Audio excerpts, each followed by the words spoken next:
Welcome to the Maintainable Software Podcast, where we speak with seasoned practitioners who have helped organizations work past the problems often associated with technical debt and legacy code. I'm your host, Robby Russell. On this episode, I'm delighted to be joined by Jonathan Cutrell, whom you might know as the host of the Developer Tea podcast. During the day, he is a senior engineer at Clearbet and a co-founder of Spec FM. Jonathan Cutrell, welcome to Maintainable. Thank you so much for having me on, Robby. I'm excited to talk about maintainable software and a bunch of other stuff with you.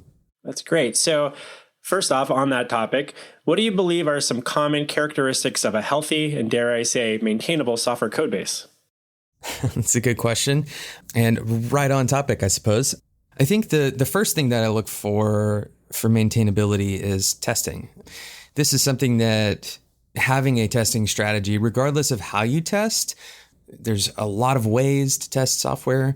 You know, I have my way and I'm sure you have yours, but testing and having a consistent way of testing is critical to maintainability. If you have to go and read every line of code to know how that software works, then that's problematic, right? And so you don't want to leave any black holes for future developers to fall into. You don't want to leave dead code, right? So that's another kind of a fork in the road that leads to a dead end. And then kind of the second heuristic I like to use is the size of the code, and not like the size of the whole code base, but a given concept in the code. Can you fit the concept in your head with a sufficiently small amount of effort, right? So the hope would be that you have components or classes or whatever your building blocks are, functions, methods, that are small enough that you can understand them and that you can hold all of the relevant pieces in your head without having to cross-reference and use other people to kind of help you understand along the way. I think when you touched on testing there and you mentioned things being consistent, you know, obviously we talk about automated testing, actually having real people performing some testing or QA, whether that be an internal team or some external team that you're taking advantage of, or maybe even real users doing that. Where you're at, what sort of approaches has your team taken to kind of keep consistent testing in place?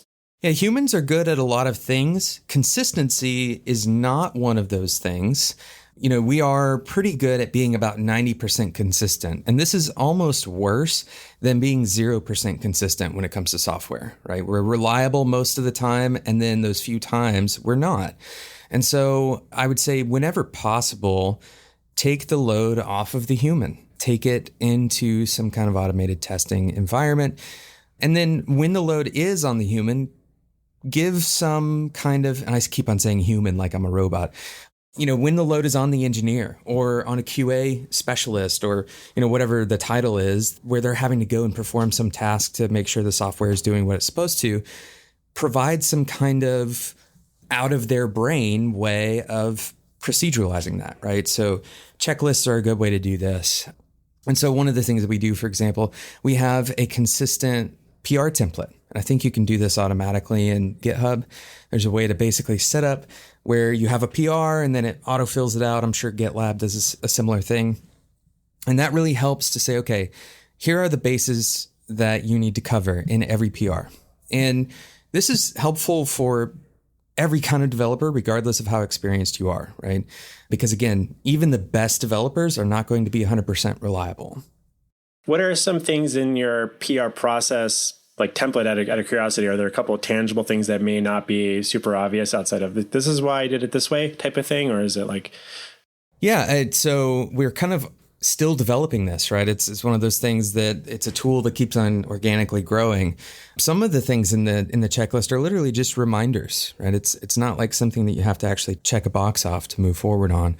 For example, a reminder to let everyone in Slack know if you're going to merge this into master, go ahead and send out a message, right? And maybe the idea being that, you know, because of our continuous integration kind of setup, if two people are merging at the same time, there may be some unexpected results, right? So some of it is just reminders. Other things that we have things like, have you tested this locally? Have you run through, you know, if this is a feature that a user can actually manually check, have you done that? Have you actually done that locally? And it's not like a hard box to check, right? But there have been times where I've pushed code, I've opened a PR, and I've only tested it locally. I haven't tested it in some kind of staging environment, right? Or the flip-flop, I've only tested it in staging and I haven't tested it locally. And it's important to at least to know where you have tested this, right? For people who are reviewing it, if you haven't tested it on, whatever your cluster is in a staging environment that's accessible to the whole team, they may not be able to test it there either, right? They may be the first ones foraging into that territory. What do you think developers often get wrong when they talk about, let's say, technical debt in a project? I think developers use our heuristics to understand technical debt. We use our understanding of technology to decide what is debt and what isn't. And it's an easy term to throw around because debt in the financial sense, there's a very clear line, right? We know what debt is. It's some money that we owe to some entity, another person, a bank, whatever. The problem with technical debt is the line is not so clear. And so you may have some heuristics around what good code means in your company, what good code means to you personally, but there's almost certainly disagreements between you and another person of what good enough would be. And whether you have, on the flip side of debt, whether you have profit, right? If the clean code is actually generating good things, or if you're just kind of breaking even. So it's a problem of language because the mental model of debt has a very clear line of where that debt is. And we need to be more clear on our teams about what is and what isn't constituting debt. Because this really should be, dependent on a few things. You have to kind of evaluate what does your team care about, what has been costly from a business perspective for your team. Some things that we think are debt may just be emotionally difficult to accept, right? It's code that we wish was different, but isn't actually causing a problem. We can't really forecast that it would cause a problem in the future. So there's a lot of different types of debt, I guess, is what I'm saying. Yeah, I think there's often mislabeling to some degree of what technical debt is, but then also, as you're saying, people being emotional about that and even or just disagreeing on what it is or isn't, because it feels like a very subjective metaphor that gets used often, in at least my experience, usually referring to people that no longer work there. So it kind of becomes the scapegoat in a way. And it's like, well, this needs to get addressed. And maybe, is it also a difference between, is it bad code? Like there's something inherently wrong with it? Or is it working and we never have to touch it anymore? Or at least rarely, and is it worth replacing it or not? I think is always a good question. Or what are the motivations for calling it technical debt? Like what is the solution? Is it if we're being honest with ourselves, is it we think we can do it better in a different approach or a different tool set or a different library, or whatever the case might be, because I'm really interested in doing that. Maybe really being honest, I'm really curious about using this new piece of technology. And if I this would be a good use case of that. And so sometimes we can, as humans, whether we want to admit it or not, because it could be completely like below our own radar, but it's a thing that I think I can see in other people, but it's not always easy to see it in myself, I think. And so I think that's one way, at least I try to talk about it with some of my peers. It's like when they're bringing up technical debt, I'm like, well, but is it? So. Yeah, I think one factor that I think should be pretty consistently considered technical debt is if this code is staying around, but you don't have any kind of validation of that code. We were talking about testing earlier. Validation could be it's been working for a long time without error. And so we have a lot of data saying that it's good. But generally speaking, testing, if you have a bunch of really critical code that doesn't have tests, that's probably a pretty good heuristic for, what debt is for you, at least, most immediately. That's a good point. There are those scenarios where you've got code that's been sitting there for 5-10 years, not been touched too much since it was originally built. Maybe it's some background importing task or does something behind the scenes. And nobody really understands exactly how it works, but everybody's just kind of crossing their fingers, hoping that they aren't the one that needs to be called upon when shit breaks. And so in that scenario, it's technical debt, I suppose, in a way, but it's also just like it's a knowledge gap in your team. And nobody's taking the time to learn it. And there's maybe the lack of validation or any testing, automated testing in place, or a checklist of things to look for or in there. And so those are all good things, I think, for a team to explore, figuring out what do we need to do about this. I think, how does your team go about managing that? Like, knowing that there's those kind of issues, do you keep like a running list of like, here's known open issues or questions that people frequently ask questions like, what the hell is this area of the code base do? Why is it like this? What's the status of it? Are we doing anything about it? Or are we living with it for now? And that's a conscious decision we've made. I don't know that that's always super clear from team to team. Yeah, it's not clear. I think the way that we handle a lot of this is because your highest churn code really should be your cleanest code. I believe that pretty strongly. And so whenever you touch code and you have an opportunity to make it better, that's a great point to do it, right? Picking up code that isn't changing much and fixing it, that's kind of like the mortgage kind of debt, right? That's low interest debt. It's not costing you a lot today. Maybe a better metaphor would be like a floating mortgage. Like that interest rate may change in the future, right? That code may need to change in the future, and maybe you would have been better off changing it earlier when the stakes were lower. I think, all of these are questions about prediction. We're trying to predict what is going to happen bad if I don't change this code, and then also what is going to happen good if I do change the code. Right. And trying to balance that is a process of prediction. And I think as developers, we think about it more like ownership, right? Like our house isn't clean. And so we want to go and clean a particular room because it's our house. It has nothing to do with risk of future problems. It doesn't have anything to do with profit or losses. It's just we feel the need to clean things up. So managing that, I think, is partially a human kind of emotional process. Like we were saying earlier, you don't want developers feeling bad about their house, right? They have to walk around in this code every day, regardless of what are the benefits of cleaning it up. One of the major undervalued benefits of cleaning up poorly designed code is the emotional benefit that it has for the developers who are working with it every day. I think you make a really good point there. And I'm assuming most people that be listening to this will find themselves as a developer.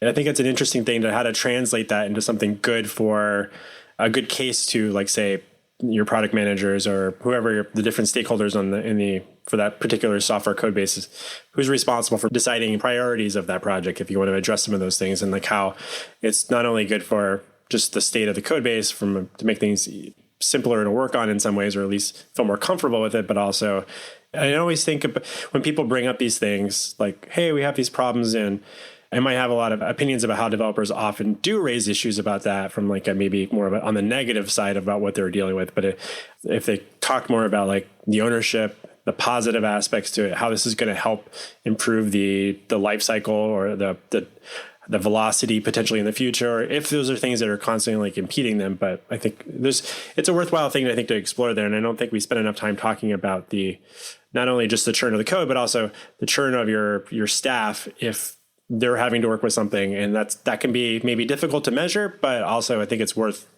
at least raising as part of your retention strategy. Should probably factor in the health of the code base too.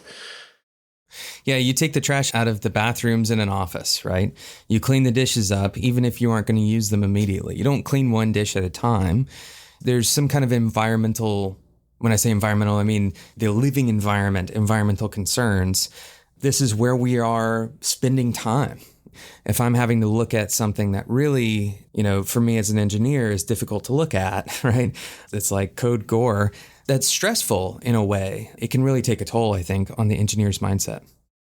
So let's take a moment to quickly talk about your podcast, Developer Tea. So I'm actually really curious, as a new podcaster myself, what prompted you to start the podcast in the first place? A couple of things. I kind of wanted a podcast like this. And now, 4 years later, there are quite a few podcasts that are in a similar space, right? But the hope initially was a short enough podcast that when I take a break at work or when I'm walking, taking an afternoon walk or something, I could pop in my headphones and listen to 5 to 10 minutes and actually learn something. And up until that point, most of the podcasts that I had heard were long, and a lot of the time they were focused less on kind of the content, and it was more like entertainment driven. that was okay. I mean, there's nothing wrong with those podcasts other than I couldn't finish them. And so I had this overwhelming amount of content that I couldn't really parse through.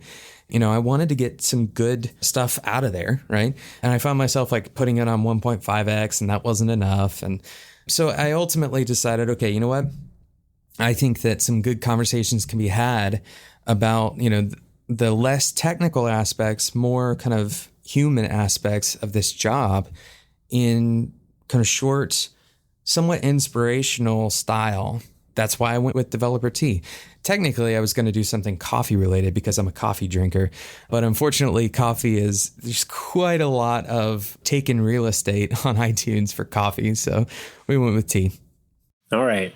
And out of curiosity, as a podcast host, reflecting on the last few years of doing this project, what are you getting out of it now? Like, I would say this is one of the most rewarding things I've done with my career, in the sense that it is consistent. I have found a way to share my voice. I think a lot of people find a similar sense of expression in blogs and other types of, maybe talking at conferences. And this for me, it really fits my personality. But the thing that really has been, I guess, rewarding the most has been when people send me emails saying, hey, you know what? This episode or series of episodes that you did totally changed the way I think about some topic X. Now I'm 2 years later, I've been listening to your podcast, and it's shifted the way I think about my career. And I'm very careful to not take credit for their successes, of course, right? But instead to say, hey, you know what? Like, we can think about things differently. And when we share our perspectives, this is why diversity is so incredibly important. When we share our perspectives, that can give someone else a momentary lens that they didn't have, right? And so now they can see their situation or a problem or their future differently than they did before. That's really the rewarding aspect of it for me. That's awesome. Thanks for sharing. I was just mainly just kind of scratching my own curiosity, having done this for a couple of years now. And I think I resonate a bit with that, finding some way to share some perspective. Yet in my format, I know I'm doing much more of an interview style format. I used to do a lot of blogging early on in my career, and that's kind of how my company kind of became a company and not just like me being a freelancer. And so, but I kind of felt like I've lost touch a little bit because I don't do a lot of active coding on a regular basis. And you kind of fall into that trap of like, well, what do I have to say that someone else hasn't already said before on the internet, in some capacity? It's kind of curiosity about trying to talk with more people and giving more people a platform to share their perspective on, ideally talking about existing code, talking about the messy parts of projects, talking about the human aspect to that. Because I just worry that as an industry, we often get pretty attracted to new shiny things, and a lot of what we do is not new and shiny. And so I wanted to kind of like illuminate some light on the messy parts of our industry that don't need to be necessarily a negative thing. It's just messy and we work through it. And that's something that comes with time and experience, and that's okay. So, yeah, I love that. I think it's a great idea. Maintainability is not just one subject, right? It's a whole suite of subjects. It's really human behavior as it relates to code. And I think that's something that no matter how much we talk about it, it will still be relevant, right? You're never going to run out of topics here. Hopefully. Does that make sense? Yeah. And I think I almost feel like you almost had my next question as a fellow podcaster, because I would love to switch over and talk about team dynamics a bit with you. All right. Sounds good. Do you believe there is a strong correlation between healthy code and healthy teams? Oh, absolutely. I mean, I don't have an immediate data point to point to, so maybe my belief is more idealistic than it is rational. I think that generally speaking, the data around teams, maybe not teams that build software, but teams in general, supports that if you have personal connections with your manager, if you have personal connections with the people that you work with, if you feel appreciated, there's quite a lot of data actually that says those teams are the highest performing. Not only are they the highest performing, but they also have the best sticky factor, right? They don't have high turnover. People don't leave the team. And so you end up retaining people and growing people, which ultimately leads to a lot of kind of, I don't want to use the word synergy, but that's really what it is between the team members, right? They start gaining intuition for how each other work. So yeah, I totally believe that team dynamics produce major effects on the code. What do you believe are some common traits of of a good working team, like on the team level, not necessarily like how management and I guess some of that does come from management, also from your peers, but like in terms of like whether or not a developer within a team feels appreciated, I think it's not only from management, but obviously from their peers. What do you believe are some common healthy characteristics of a team within the team? So if I could build the two characteristics that I think are most important for strong teams, we'll go with three. There's a lot, but I want to pick three to talk about right now. The first one is eradicating fear. This is maybe the hardest one. And when I say fear, I don't mean a huge amount of fear that a truck is going to hit you. That's not the kind of fear that I'm talking about. I'm talking about the daily small fears of, is someone going to look at this code and judge me poorly for it? Am I going to say something that other people think is dumb, right? These are like really basic fears that every human faces. And if you're sitting here listening to this and you're a junior developer, you probably think that the senior developers never feel this way, that they never feel like they're going to say anything stupid. That's not true.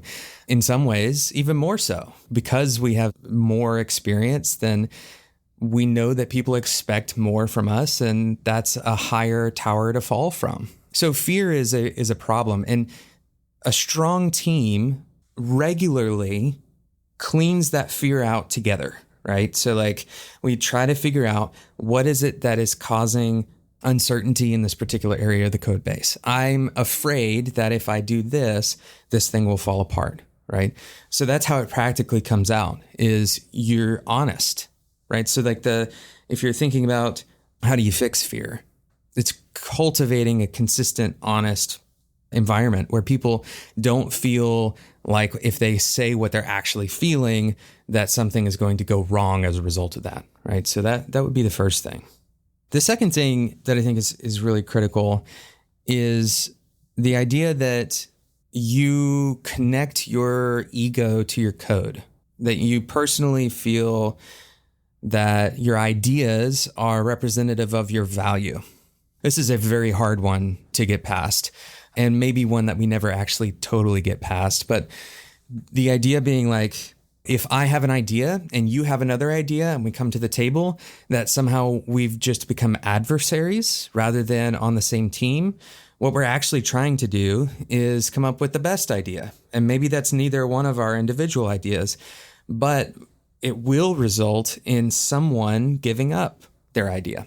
This can be harmful to our pride and our ego. And the best teams know how to quickly move on. And this is kind of at an individual level, but also at a team level, how to quickly move on without attaching some sense of failure to letting an idea go, right? Let that idea pass. So that's a really hard one to do.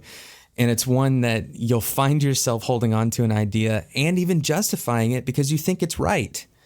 But ultimately, the best thing that you can do in a lot of cases is to let the idea go. The third and kind of the final thing that I think is important is that we don't see each other just as code generating machines, that we actually deeply recognize the humanity on our team. This starts with appreciation and it continues into building relationships. That doesn't mean that you have to become best friends with everyone on your team. That's not the point. Although the highest performing teams, typically they do have people who are close enough to call each other friends. That's a hard thing to, force, right? But you do need to recognize that this person is not just represented by the PRs that they deliver or by the emojis that they send in Slack. They have a full life outside of work, and so do you. And, you bring that. If you can bring your whole human self to work and you can invite others to bring their whole human self to work, it's a more colorful experience, a more trusting environment. There's just a lot of good that comes with that, right? It changes the dynamic of your work environment.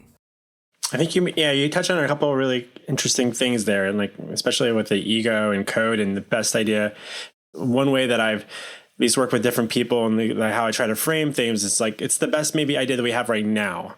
practicing a level of impermanence about, our decisions. It's never forever. One of the reasons it's software is because it's supposed to be malleable and we can make changes to it later on. And if we're worried that this is the forever decision, but yet, sometimes you also have experience and know that we make decisions. You don't always go back and refactor that, or setting a course that's going to make some impact on things for quite a while. I think there's ways to navigate that as a team. And then also there's the other aspect of how when developers are kind of like debating an approach, just being like, well, let's pilot this idea. Trying to be very careful with the language you use. Like, let's pilot this approach out for a while. Give us a couple of weeks to go down this path. Let's have a check-in and see how it's going. Is any of these potential risks or things that we're worried about still seem relevant in a few weeks or no? And more often than not, I always find that people with a period of time, their attachment to that goes away. And then they're like, yeah, this is probably fine. And then you realize that they were never as strongly opinionated about it as they were at that point in time. But it is like that ego, or I always worry about people saying the right way to do it. Because I always like, well, what does that mean? That's a subjective thing, unless there's many right ways to do something, probably. So. Yeah, I mean, if you're going to take an idea and adopt it, then you should have good reason, right? And so this is where, having values that you follow as a team can be important. It's where, having solid review structure. You can't have arbitrary opinions and then expect everyone to just kind of agree. That's not going to work. And so it may be useful, for example, to have a value of choosing a simple option over a complicated one. And then, when you're trying to decide between two directions, you can say, how can we apply our values to help us make this decision together? And it's still messy, right? Because you could still say, well, this one's simpler than this one and have a disagreement about that. So the value becomes the problem rather than the ideas becoming the problem.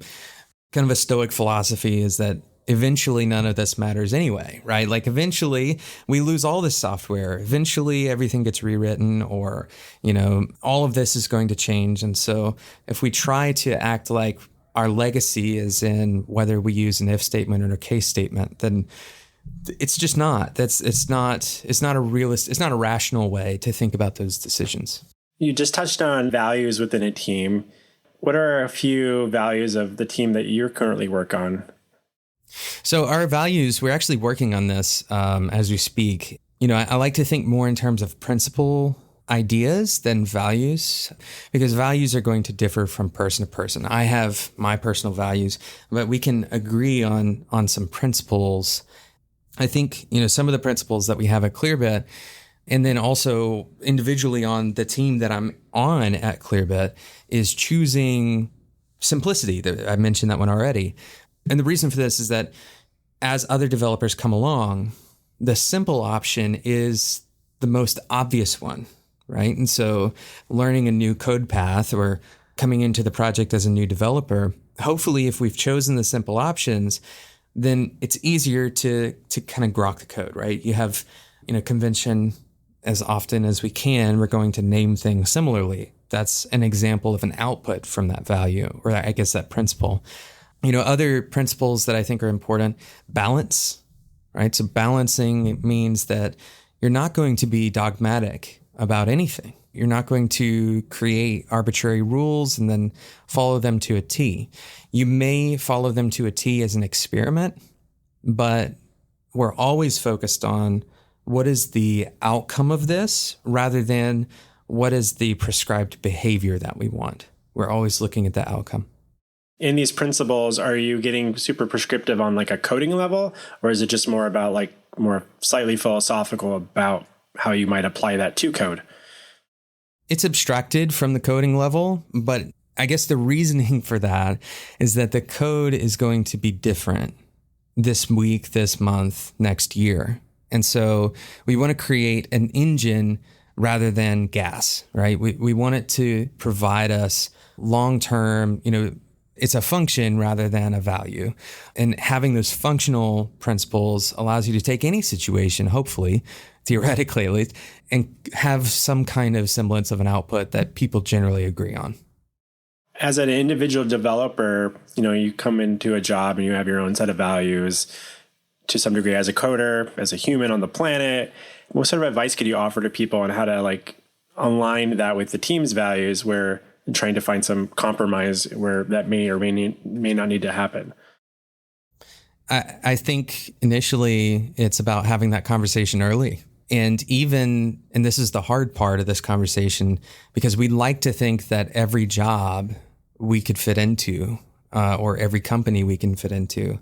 And that may just not be the case. I've certainly met people who can fit in at one company and can't fit in at another one because their personal values don't align with kind of the team values, or there's at least a strong enough misalignment on one or two of them. A lot of these values are kind of obvious, right? Nobody wants to work in an environment where people are disrespectful, right? So you're not going to find a team where their value is being disrespectful. What you'll find is maybe a value that produces a different value. It's not that they explicitly value something, it's that it's the result of a different system of values, right? So for example, this is a pretty common one. If a team values, fast shipping, right? The age-old, the break things part becomes kind of a second order effect. If you have a very low tolerance for chaos, then you may not fit well. And so if you have a value of stability, then consider whether your value is going to ultimately align. So having those conversations early is really important. I think it's important that, if you're coming in and you have your set of values, somebody else has their set of values, to find common ground. You can't expect other people to just wholesale adopt the values that you have. You can share why you have them, and they can share why they have theirs. And you can say, okay, what does this mean for us as a team? But for anyone to try to force their values on a team, it's probably not going to go super well. No, definitely had that experience a few times in my career.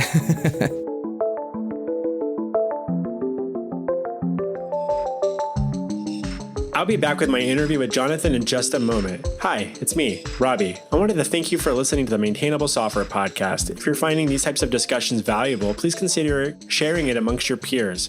Perhaps leave a note on your coworker's desk saying, hey, yeah, you, have you checked out maintainable.fm yet? Question mark?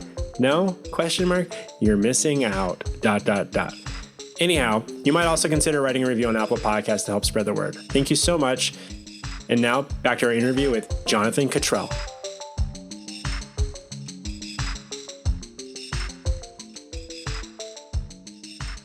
What do you believe developers often get wrong when evaluating their peers? Oh, this is a fun one. Just generally as humans. So we'll back out away from developers, and then we can apply this to developers more specifically. Humans tend to see everyone around them as inadequate, as less than them. And this isn't something that, we're all walking around arrogant. This is actually a way that we can kind of containerize the rest of the world. And we have to feel okay and confident about our actions.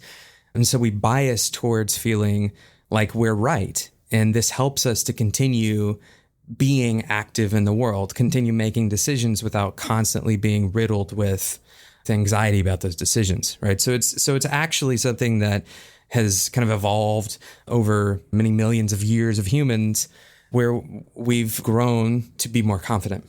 The other side of the sword, I guess, is that this can obviously spill over when it's our job to evaluate another person. So we can easily see other people's faults, for example. Faults are very visible, but the good aspects of what somebody has done on a team or their positive traits, those go less visible. They become harder to see.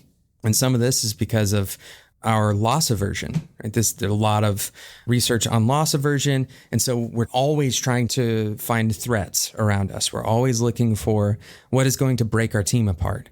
And this is also why, you probably have family members or friends or people in your community that you think they're constantly being negative. And that's true, but they don't see it as being negative. They see it as surviving. They may not be totally aware. They may not call it that, but they see it as normal, I guess is a better way to put it. And so when we're evaluating other people, we already have this feeling that they're worse than us. We already have this loss aversion. And then we come in and we try to make sense of things. And this is where we really go wrong. A lot of times the failures that we experience as humans, as teams, are actually the result of factors that we had no control over, no way to predict. And so, for example, a project running over, this is something that happens all the time. It's going to be late. Even the best developers, the world's most brilliant minds have been late on things, right? And so when we go and we try to evaluate, with hindsight, we try to think what caused this to be late. And then we make sense of it. We put the pieces of the puzzle together. And then when something seems to fall together properly, we're apt to believe that it's true. Even though it's something that we are evaluating, it could totally be wrong, right? And so this is why, for example, you look at the blue dress, gold dress thing, right? When you perceive it and it makes sense to you, it's very hard to imagine that something else could be true. We're going to avoid explanations like, well, something random happened, right? That's not enough. We're not doing our jobs as managers. We're not doing our jobs as peers. If we just say, yeah, we failed, even though we did our very best. Good job, everyone. That doesn't feel right. It feels like we need to assign cause to something. This is a problem, right? Because when we evaluate other people and something bad has happened, we very rarely want to thoroughly evaluate and accept the possibilities of that bad thing happening being totally out of our control. Instead, we want to assign blame somewhere. We want to attach that to something else. And so generally speaking, performance reviews tend towards the negative side unless we actively bias away from that, unless we actively give more credit to randomness. So I think that's where we go wrong. It's why performance reviews are so terrifying. It's why I can explain to you what went wrong, but you probably have a different version of events that you think went wrong. Yeah, thanks for sharing some details about how, we have some of those like internal biases, some of that that's like baked into the human condition. And when we're talking about peers of any level, whether it be friends, family, your coworkers, management. And I think it's good to be aware of that, be mindful of that. And you have to kind of, add in those things to kind of check with yourself whenever you're filling out some evaluation form or talking about a coworker with your peers. So earlier you touched on something related to like within the code about how it can be helpful for when you're onboarding new developers to a project and why that could be like if you have a practice of choosing the simpler option, maybe that will cascade down to like, how do we help onboard things? And I think that's often a thing that we don't always like prioritize because we're always like, what does a team need right now? But like, what's the future team need? That's like always like why we produce documentation, right? It's for the future, our future selves or our future coworkers or people that replace us. But if you're open to it, I'd like to run a couple of quick real world scenarios by you to get your take on related to hiring and being onboarded as a new hire. So let's say scenario number one, there's someone that finds themselves on the hiring team to bring on another developer. The team has been short-staffed for a while, and some members don't feel that they've had a lot of time to provide much assistance to peers and or be a mentor to, say, junior staff. As they interview potential candidates, they quickly find themselves writing off candidates that seem like they might need a bit of time and guidance from other experienced developers. First off, do you see any problems with this? And if so, what advice might you offer to them on how they might better hire for potential versus what they can do the moment they walk in the door as a new hire? There are problems with this, and there are good parts of this. The good part, I guess if there's a good part to be identified, is that the team is recognizing that not just anyone can come and fill a spot in this team. This is a difficult reality to accept, and it's one that's hard to navigate, but you do need to be relatively selective when it comes to hiring. With that said, the selection criteria that you use is often skewed more towards the immediate return and the immediate cost rather than what does this look like in a year, 2 years, 5 years from now? What will this person bring to the team? And so it's very possible that the project that you're working on right now that you're inclined to hire about, right, to hire for immediate progress on this, that it won't even be around in 3 years, right? It'll be a totally different code base. So I think requiring the evaluation to explicitly think about those time periods is actually a good strategy for this. So instead of saying, think long term, you may provide an evaluation for, and this is actually based on some research by Daniel Kahneman. He did some research on how do you evaluate candidates. In that particular regard, it was for the military. And the way that they were doing it was entirely based on gut, right? They provided basically one overall score for a given person. And he came in and he said, okay, we need to think about multiple dimensions for a person. So we're going to evaluate each dimension differently and provide a score for each dimension. And then we'll also add in gut, because that's still an important factor, right? And it turns out that was a much more effective hiring strategy. They based the results, on, measuring whether it was effective on how long they lasted in the military. So relating that to this situation, instead of thinking, is this person good for our team or not, right? Which is going to tend towards one particular category that someone's going to think in, start asking the different categories that they may be good in. You may actually specifically ask about potential. How much potential does this person show? And create a more formalized structure for those evaluations to say, well, this person, yes, they're going to be hard immediately, but that may not be enough to reject them, right? We need to come up with a way of saying, here are some absolute binary, if this is true, then this person can't be here. But most of the other things that we're evaluating, they should be a sliding scale. There should be some kind of gradual, score that we look at all together. So you make some really good points there. I like that idea of like the sliding scale, binary, and admittedly, just thinking about our own hiring process, we're not super clear there. And I've had people come back like, well, we interviewed this person and, and their feedback, and they're like, I don't think they're going to be able to be super effective in the first several months. And then I'm like, well, what about after that? What is their potential? And I think that's sometimes not an easy thing for people to, I don't know if we're well groomed to know how to like evaluate potential necessarily. So, but another quick question is, let's say you are recently got a new job as a developer and you find yourself on a team that is a handful of other people that maybe there's a couple other developers there that have been here for quite some time. But most of the rest of the team are all kind of newer as well. And then as you're working on this code base, you're noticing that there's some areas that you believe to be, quite a bit of technical debt, and you're still kind of new. You've checked the Git blame and nobody has touched those areas of the code in many years. Since you're still new as a developer, you might be hesitant to start raising a lot of concerns early on because you don't want to be that naysayer maybe on the team, but want to help make the situation better. What advice might you offer them on how to navigate that? So we're going to assume that we know that refactoring this or making it clearer has a positive effect on the team, that this code is sticking around is kind of the assumption here. I think the first thing that you can do that has very little threat attached to it is to write some kind of integration tests. I know that's a very specific prescription, but the reason here is that it doesn't require you to change the code internals. And if you do eventually change the code internals, it provides like a guiding light for doing that, right? So it's kind of the gold standard for tests that are required for refactoring.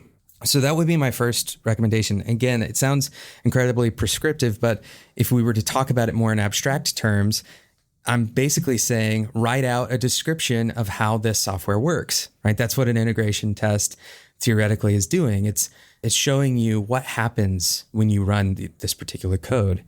And so that does a few things. One, it teaches you more about that piece of code, right? Two, it provides, if you look at tests as a type of documentation, it provides future developers with a way of coming in and understanding what that code does. It doesn't necessarily make the code more readable, but it does make it less scary, right?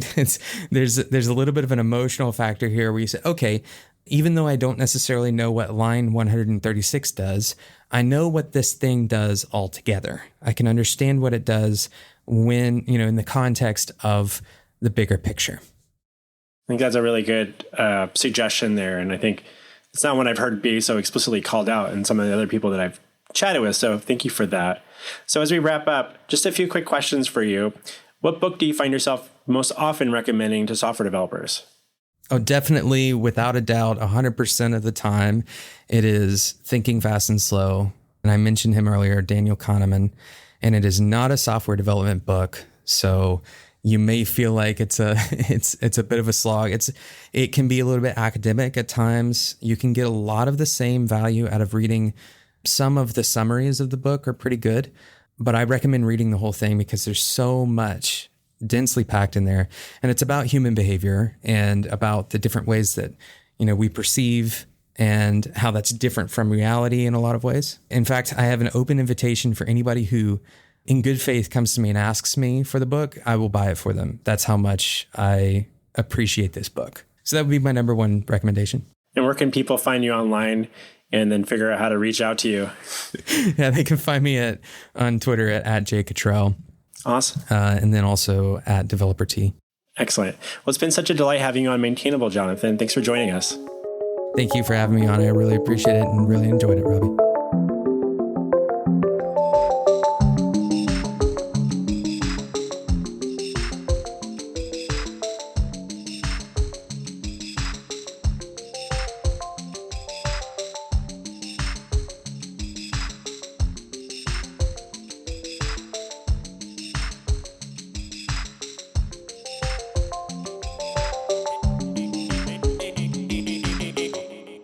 Maintainable.